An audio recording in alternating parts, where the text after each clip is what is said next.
பாவத்தின் சம்பளம் எரி நரகம்தான் நிச்சயம். பாவத்தின் சம்பளம் எரி நரகம்தான் நிச்சயம். சத்திய தேவனின் கிருபையோ நித்திய ஜீவனை அருளுமே. சத்திய தேவனின் கிருபையோ நித்திய ஜீவனை அருளுமே.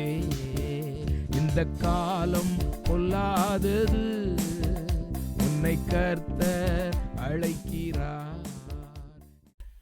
இயேசு கிறிஸ்துவின் அது உன்னதமான நாமத்தில் உங்களுக்கு அன்பின் வாழ்த்துக்கள். பரிசுத்த வேதாகமத்தில் ஏசாயா தீர்க்கதரிசியின் புஸ்தகம் 83ஆம் அதிகாரம் 5ஆம் வசனத்தில் நாம் இவ்விதமாய் வாசிக்கிறோம். நம்முடைய மீறுதல்களின் நிமித்தம் அவர் காயப்பட்டு, நம்முடைய அக்கிரமங்களின் நிமித்தம் அவர் நொறுக்கப்பட்டார். நமக்கு சமாதானத்தை உண்டு பண்ணும் ஆக்கினை அவர் மேல் வந்தது, அவருடைய தழும்புகளால் குணமாக்கிறோம். இஸ்ரவேல் மக்களுக்கு ஆண்டவர் மூலமாக கொடுக்கப்பட்ட நியமத்தின்படி குற்றம் செய்த மனுஷனுக்கு சாட்டை அடிகளால் தண்டிப்பது வழக்கம் உண்டு. அப்பொழுது நியாயாதிபதி அவனை முகம் குப்புற படுக்க வைத்து தனக்கு முன்பாக அவனுடைய குற்றத்திற்கு ஏற்றபடி எண்ணிக்கை வைத்து கொண்டு சாட்டையால் அடிப்பான். 40 சாட்டை அடிகள் மட்டுமே அடிப்பதற்கு நியாயாதிபதிக்கு அதிகாரம் இருந்தது. அதற்கு மிகுதியாய் அவன் அடிக்க துணிய மாட்டான். ஆனால் தப்பித்தவரை கூட 40 சாட்டை அடிகளுக்கு மேலாக அடியாதபடிக்கு இஸ்ரவேலில் குற்றவாளிகளுக்கு அதிகபட்சம் 39 சாட்டை அடிகள் அடிப்பது வழக்கம் உண்டு.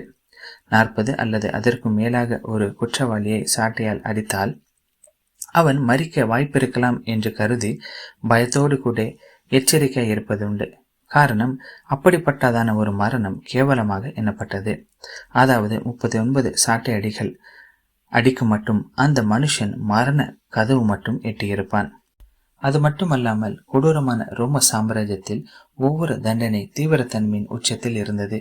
அவர்களுடைய சாட்டைகளின் முனையில் எலும்பு துண்டுகள் மற்றும் கூர்மையான ஆணிகள் புகுத்தப்பட்டிருந்தது. ஒவ்வொரு சாட்டை அடி மூலமாக முதுகில் தழும்புகள் ஏற்படுவது மட்டுமல்லாமல் ஆணிகள் அல்லது கூர்மையான எலும்பு துண்டுகள் சதையை கிழித்து கொண்டே வெளியேறும். கொடூரமான ரோம போர்ச்சேவகர் சற்றென்று அந்த ஆணிகளை எடுக்க மாட்டார்கள். மாறாக அந்த ஆணிகளை கீழ்ப்புறமாக இழுத்து வெளியே எடுப்பார்கள். அதனால் முதுகில் ஏதோ ஒரு கூர்மையான உலோகம் கொண்டு ஆழமாக தோண்டப்பட்ட நீளமான கீறல்கள் போல் உண்டாகும். இது நிமித்தமாகவே சங்கீத புஸ்தகத்தின் 129ஆம் அதிகாரத்தில் கர்த்தராகிய இயேசு கிறிஸ்துவின் சிலுவை பாடுகளை குறித்து தீர்க்க தரிசனமாக எழுதப்பட்டிருக்கிறது என்னவென்றால், உழுகிறவர்கள் என் முதுகின் மேல் உழுது தங்கள் படைச்சால்களை நீளமாக்கினார்கள் என்று. கர்த்தராகிய இயேசு கிறிஸ்து இவ்விதமான பயங்கரமான கொடுமைகளை ஏன் சகித்தார் என்ற கேள்வி நம் மனதில் எழும்புகிறதுண்டு.